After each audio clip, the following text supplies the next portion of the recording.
Hey everyone, this is the Algebra 2 Unit 5 practice test. So we'll just go through and work these problems and see how it goes. So we'll start off. Here's question number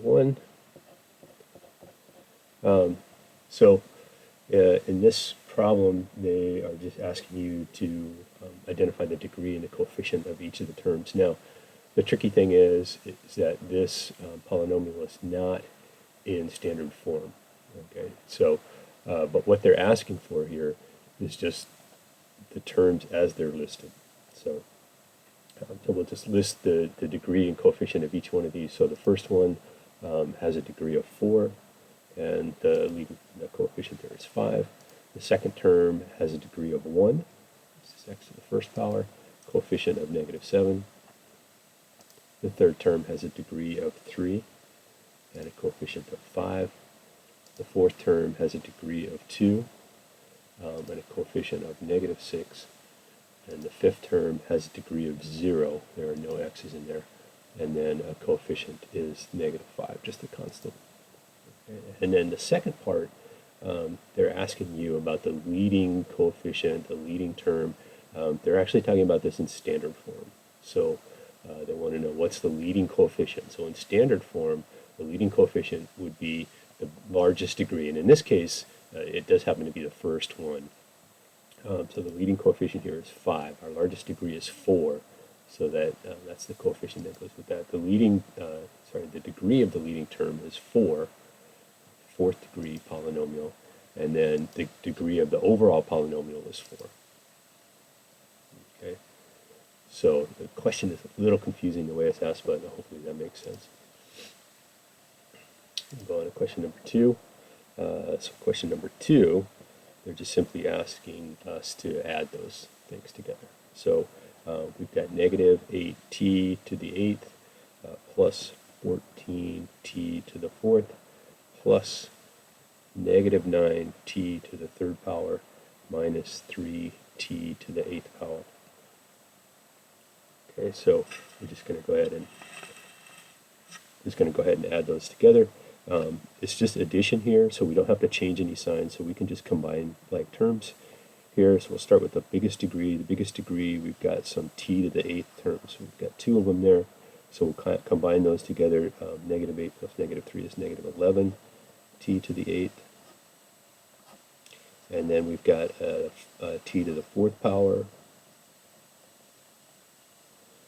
So we're done with that. And then -9 t to the 3rd power. So that should be all set there. So we've got -11 t to the 8th power plus 14 t to the 4th power minus 9 t to the 3rd power. And just make sure I got the right variables, that I typed it in right. I think we're good. Question number 3, same sort of deal. Asking us to combine these. So we've got 5a squared plus 8a plus 1. Now in this one, we're subtracting, so we need to change the signs in the second polynomial. So this negative gets applied to all these, so we need to change the signs of all those. So I'll just rewrite it out again. 5a squared plus 8a plus 1 minus 2a squared minus 6a, and negative becomes positive 2. And now we can just combine like terms. So we've got some a squareds. So 5 minus 2 is going to be 3a squared. We've got some a's here. So we've got 8 minus 6 is going to be 2 plus 2a. Get rid of those. And then we've got 1 and 2, so that's going to be 3. So we've got 3a squared plus 2a plus 3.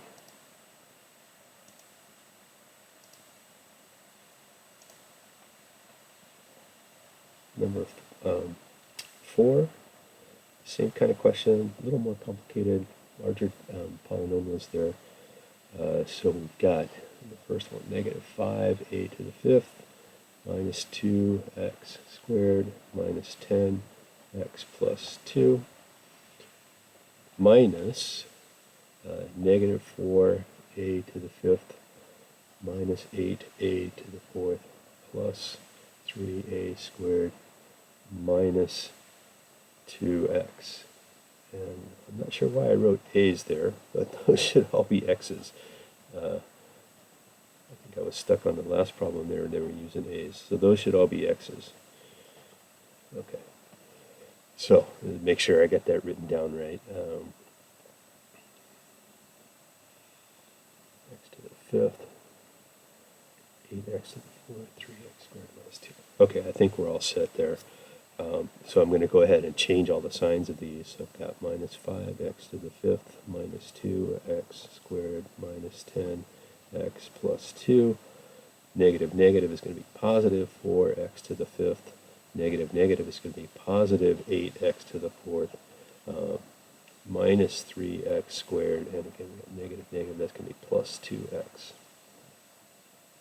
And so now we can start combining our like terms. Our largest degree here is to the fifth. So we'll have negative x to the fifth. And then we've got an x to the fourth there. There's just one of them. Any x cubes.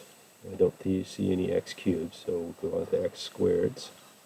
And so we've got negative 2 plus negative 3 is going to be negative 5. Those. Go to the x's. Negative 10 plus 2 is going to be negative 8x. And then we've got our constant term there is plus 2.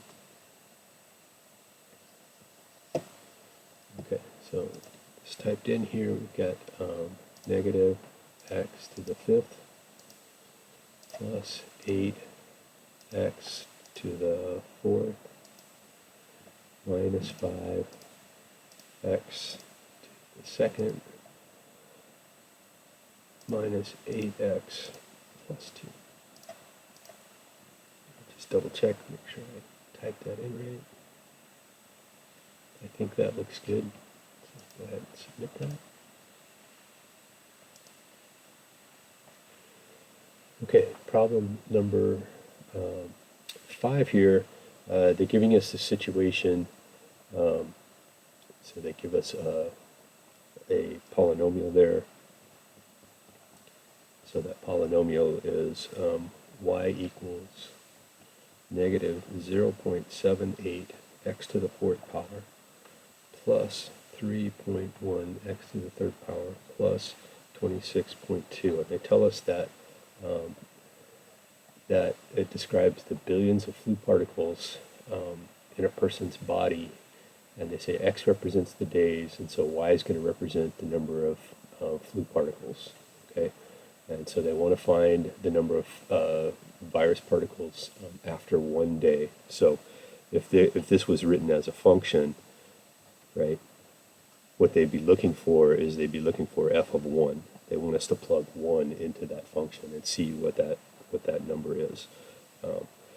Now, because this is just f of 1, right, that's a pretty easy calculation to make, right? This x to the fourth is just going to be 1 to the fourth, 1 to the third. Those are all going to be 1s. And so I can actually just add these things together. And so I can say, well, this is 26.2 plus 3.1. That's going to be 29.3. And then I'm going to subtract 0.78. I'll subtract that. So we'll need to borrow here.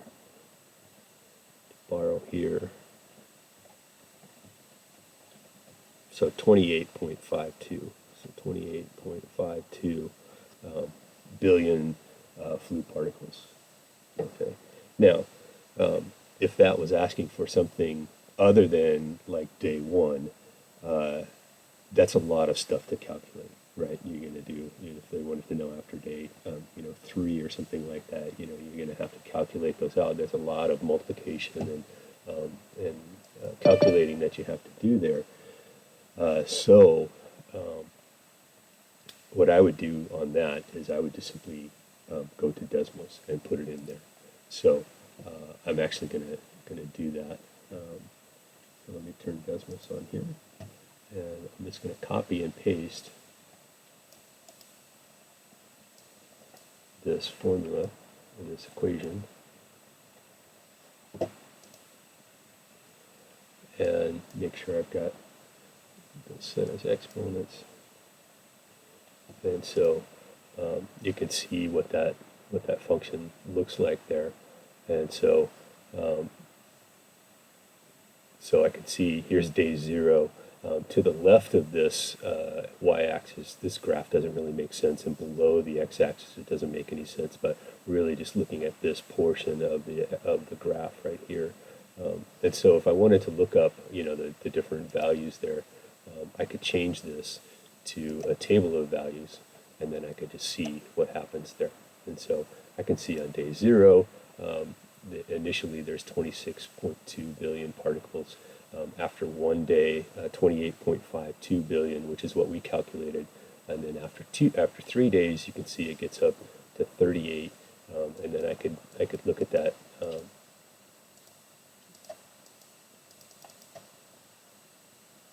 I could calculate some more days and say, well, after 3 days, what would that be? And after 4 days, what would that be? And I can see it starts to go down, and it looks like right around 3 days is where it peaks. So kind of up there at the top. So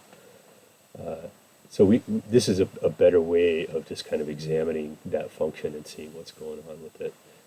I get a better idea of the behavior of the graph. I can see kind of what that happens with that data, and so it is possible to just manually calculate it, but using a graphing calculator actually gives you a better feel for that, for what's going on in that situation.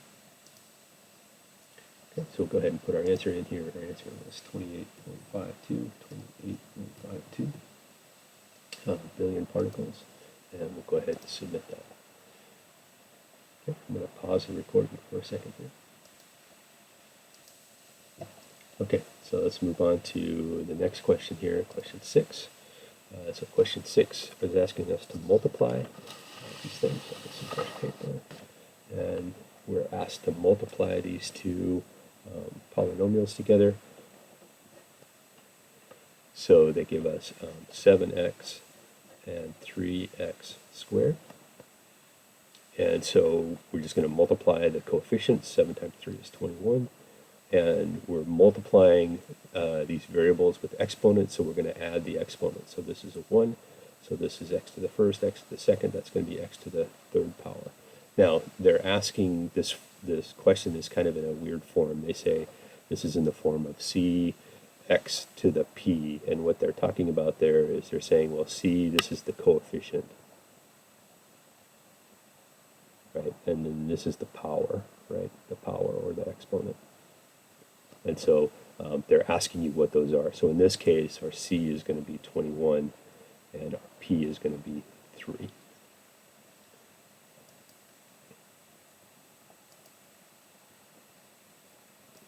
21x to the power of 3.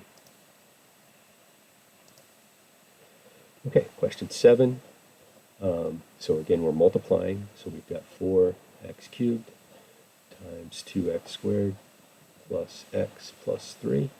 And we're just going to use the distributive property and go ahead and just multiply this out. So 4 times 2 gives me 8. X to the third times x squared gives me x to the fifth power. Go to the next one. 4 times 1 is 4. X to the third times x gives me x to the fourth. And 4 times 3 is 12. And we just have the x cubed there. There's no additional x's.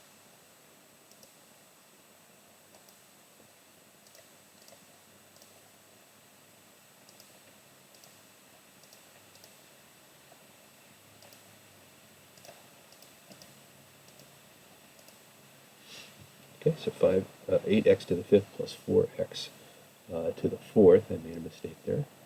X to the fourth power, and this is x to the third power.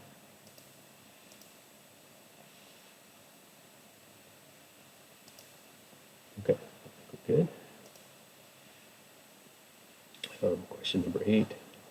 We're asked to multiply these. X minus 4, 3x minus 1. So we could do this by foiling, right, using the distributed property, or we could use an area model, and just for the heck of it, I'm going to go ahead and do an area model here just to kind of demonstrate what that would look like. So x minus 4 and 3x minus 1. It doesn't matter, on which one of these polynomials goes on the top and which one goes on the side. Just as long as all those numbers are represented there, and these are kind of kept together. So we'll go ahead and multiply these out. So we've got 3 times x gives me 3x squared. 3x times negative 4 is negative 12x. Negative 1 times x gives me negative x. And negative 1 times negative 4 gives me positive 4. I've got some like terms there on those diagonal corners, and so I'll combine those together. So my final answer is going to be 3x squared. And then I've got negative 12 minus 1, that's negative 13x plus 4.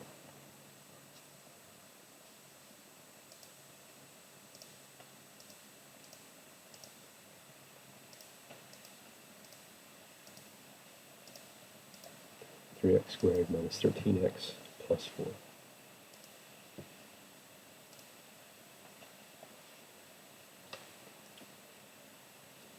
Question number 9, a similar thing here. They're asking us to multiply these. So we've got 4x minus 4 and 4x plus 5. Okay, so I'm just going to go ahead and use the distributive property, right? I'm going to FOIL these. So I'm going to multiply the first ones together. So 4x times 4x gives me 16x squared. 4x times 5 gives me 20x. Negative 4 times 4x gives me negative 16x, and negative 4 times 5 gives me negative 20. And combine my like terms here, and so I've got 16x squared plus 4x minus 20.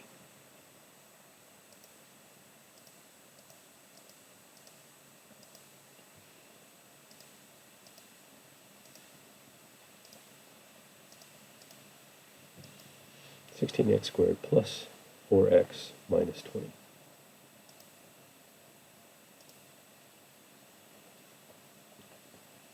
Number 10, same kind of problem. Y plus 3, 3y minus 1. So we'll just go ahead and multiply that out. Y times 3y gives me 3y squared. Y times negative 1 gives me negative y. 3y times 3 is 9y. And then 3 times negative 1 gives me negative 3. Combine my like terms, I get 3y squared plus 8y minus 3. 3y squared plus 8y minus 3.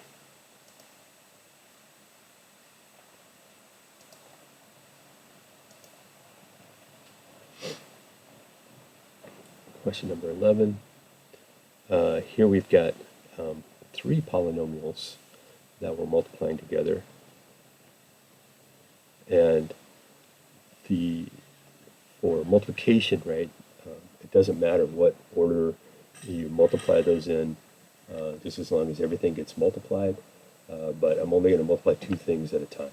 So just to my preference, right, and it is just a preference, I'm going to go ahead and FOIL these 2 together. So I'm going to put a 4r here, and then this is going to be 3r squared. Okay, so the first ones. The outside ones is going to be minus 21r. The inside ones are going to be 7r, and then the last ones are going to be minus 49. And so I've got 4r, and then I've got 3r squared. Combine those middle terms, that's going to give me negative 14r, and then minus 49.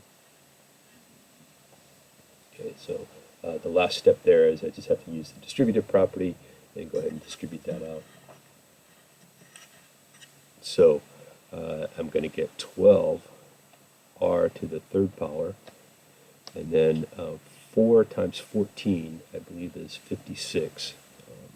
14 times 2 is 28, 56, yeah, so minus 56 r squared. And then 4 times 49, there's a couple of ways I can think through that. 4 times 50 is 200. minus 4 would be 196. So I think that's going to be 196.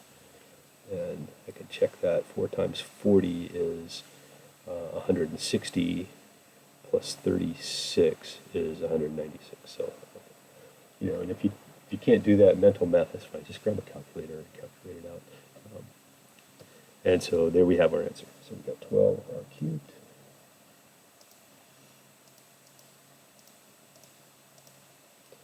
minus 56r squared. And I forgot an r on the end of that. So it's 196r. Minus 196r.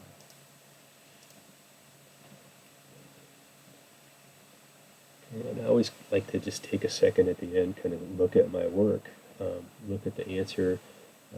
As I was typing that in there, I realized that I was going third power, second power, and I didn't have a first power on there, so I was missing that R. So, take your time with these. Don't rush through them. Check your answers before you submit. Go to the next question here. Some fresh paper.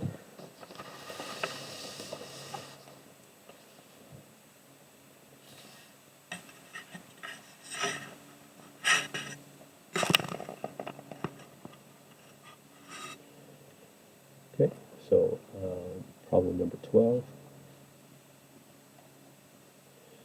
So we have 5x plus 3 to the second power.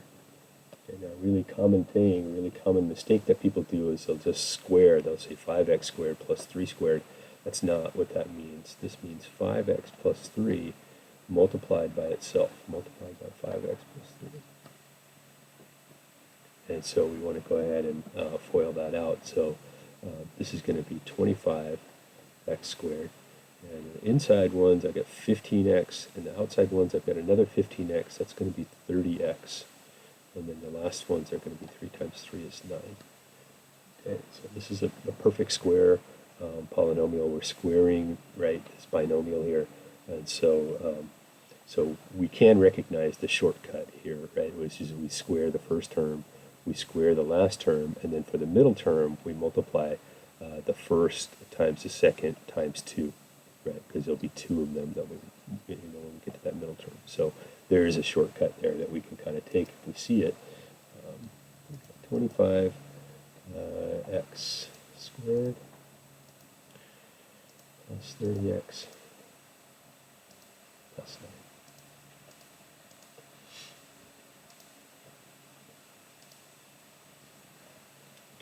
Number 13.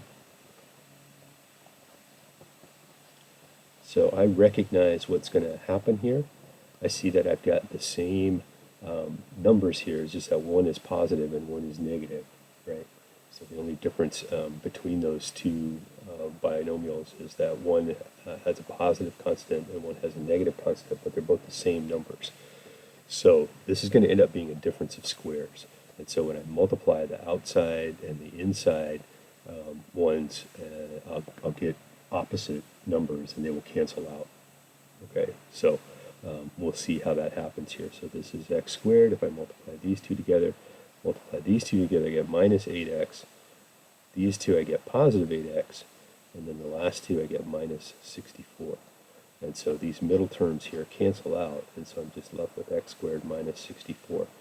Again, if you see that happening, right, if you see that where you've got a positive and a negative and they're the same number, you can just jump right to it. It's the first one squared and then the second one squared with a minus in the middle.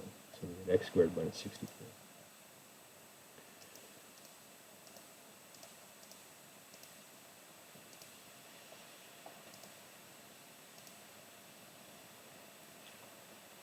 Number 14.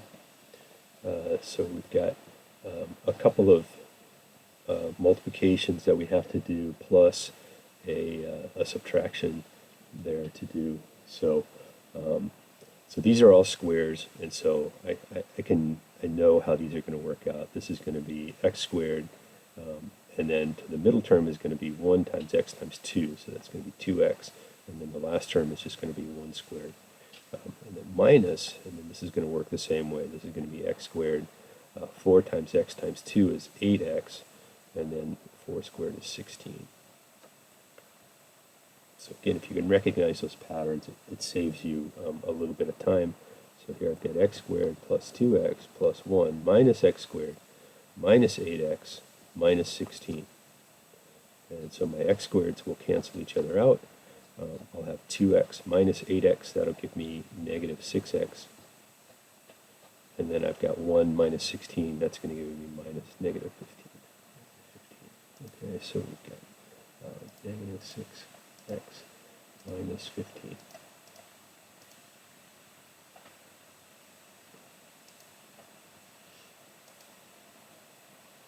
Question 15, they're asking us to simplify this. So negative 24 x to the 7th minus 8 x to the 3rd all over 8. Okay, so because they have this common denominator here, right, and this is just a monomial, I can actually break this out as two terms, right? So this is negative 24x to the 7th over 8 minus 8x cubed over 8, and so I end up with 24 divided by 8, I'm going to get negative 3x to the 7th, and then 8 divided by 8, that's going to be minus 1x cubed. So negative 3x to the 7th minus x to the 3rd.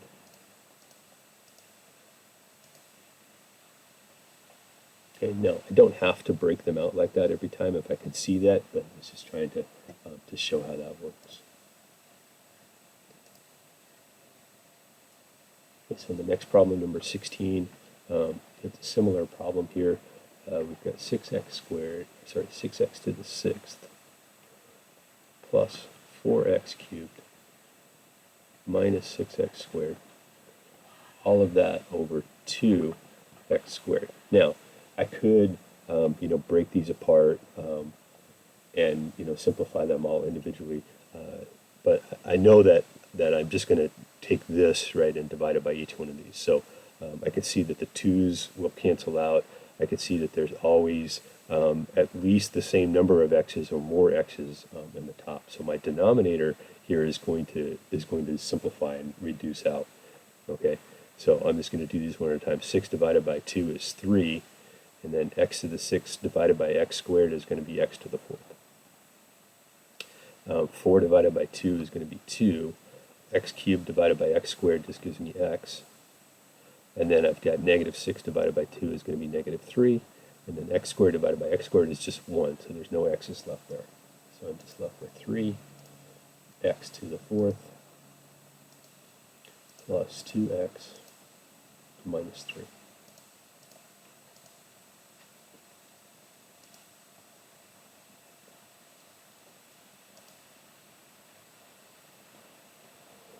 Okay, number 17, they're going to ask us to do some long division, so I'm going to get some fresh paper here.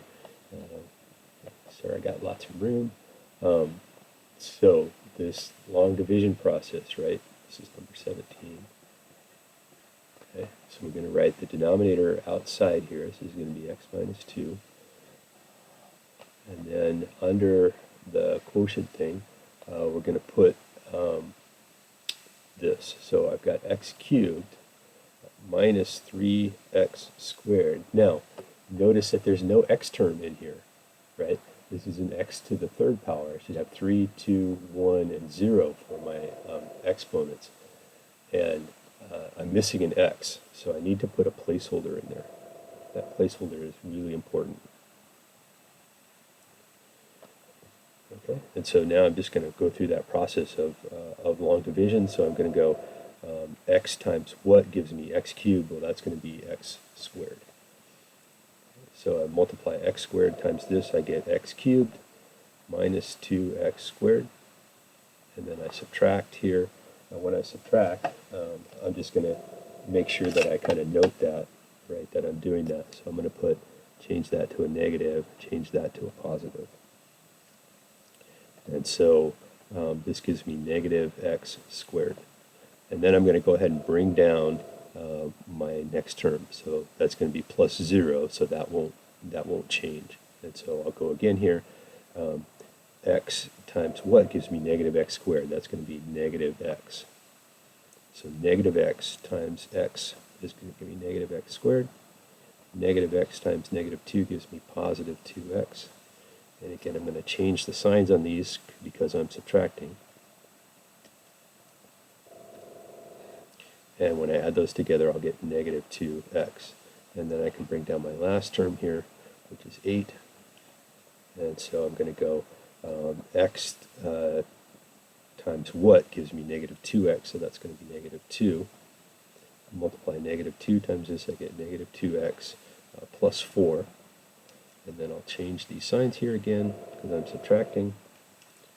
And so I get a remainder of 4. And so I get a remainder of 4. So this is my quotient, right, and this is my remainder. And so when I type this in here, the quotient is going to be x squared minus x minus 2. And my remainder here is going to be 4.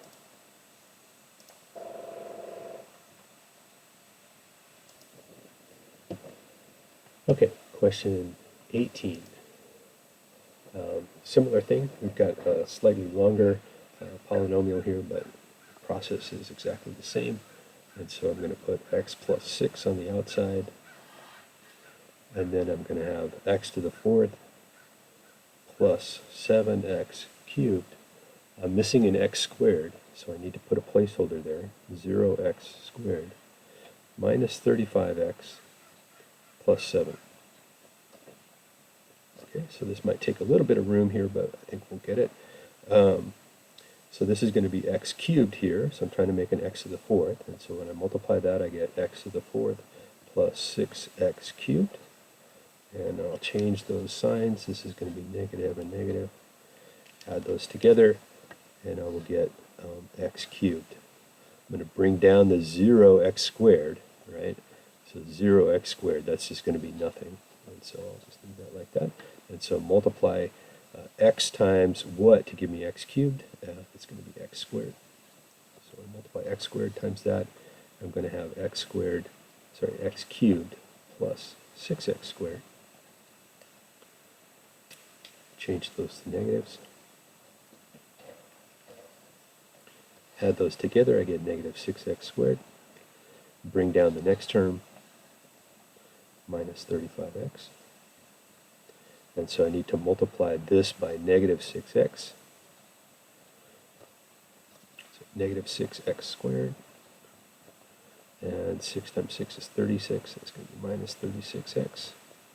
Change the signs. This just becomes x. And I'll bring down the 7. And so this is just going to be 1. So 1 times x plus 6 gives me x plus 6. Change my signs. Combine those together, and I get a remainder of 1.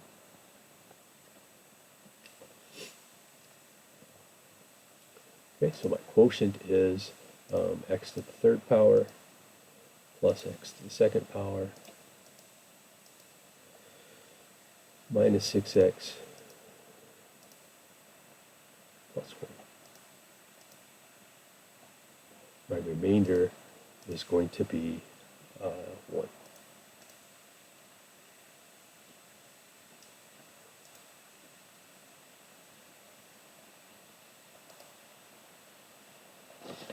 Okay, so the last two problems here, they ask us to use synthetic division. So I'm going to go ahead and write out the problem here. So this is number 19. So we've got x cubed plus 11x squared plus 28x plus 19. And we're dividing this by x plus 3.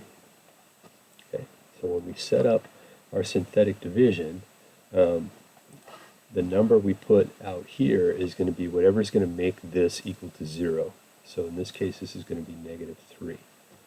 And then we'll list out our coefficients here.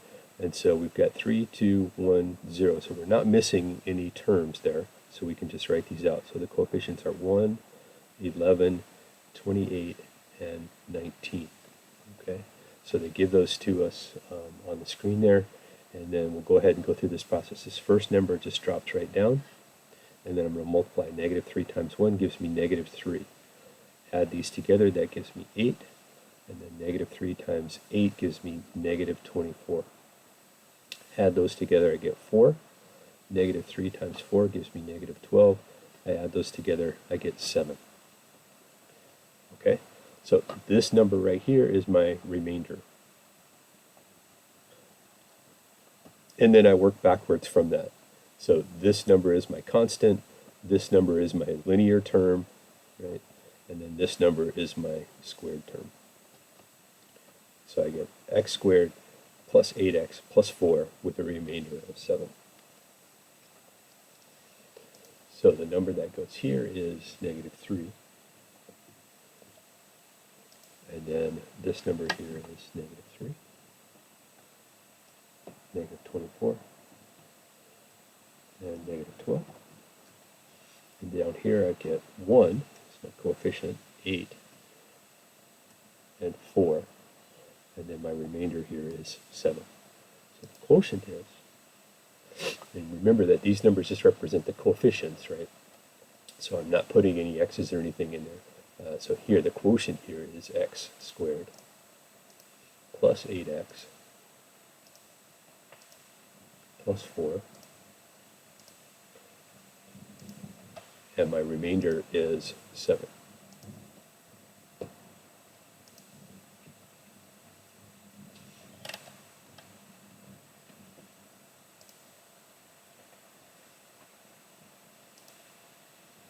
And then the last problem, they ask us to use synthetic division, but they ask us to do it to evaluate a function. And so that's the nice thing about synthetic division. You can use it for dividing polynomials, but you can also use it to just simply evaluate functions. And so so they give me this function f of x, and they give us 7x to the fifth plus 2x to the fourth minus 9x cubed minus x squared minus 5x minus 6. And so I've got 5, 4, 3, 2, 1, 0. So I've got all of my terms there.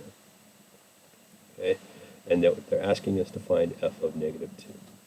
Now, when we're doing synthetic division, when we're using synthetic division to evaluate a function, we just simply put that number.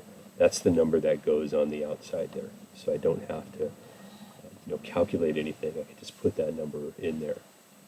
Okay, and so I just put my coefficients here. So I got 7, 2, negative 9, negative 1, negative 5, and negative 6. And we'll go through that process, and so we'll just bring this number down. Negative 2 times 7 is negative 14. Add those, I get negative 12. Negative 2 times 12 gives me positive 24. Add those together, I get 15. Negative 2 times 15 gives me negative 30. Add those together, I get negative 31. Multiply those, I get positive 62. Add those together, I get 57. Multiply those together, I get negative 114.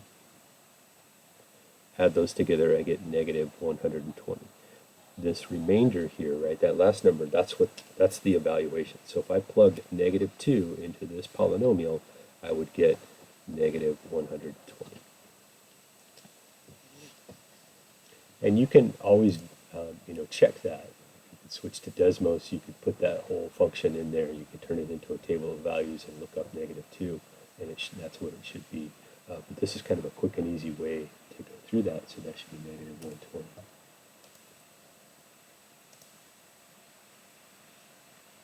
Okay, so I'll check my score up here. It looks like I've submitted everything, and it looks like we got through them okay. So I'll go ahead and end the video here, and please let me know if you have any questions.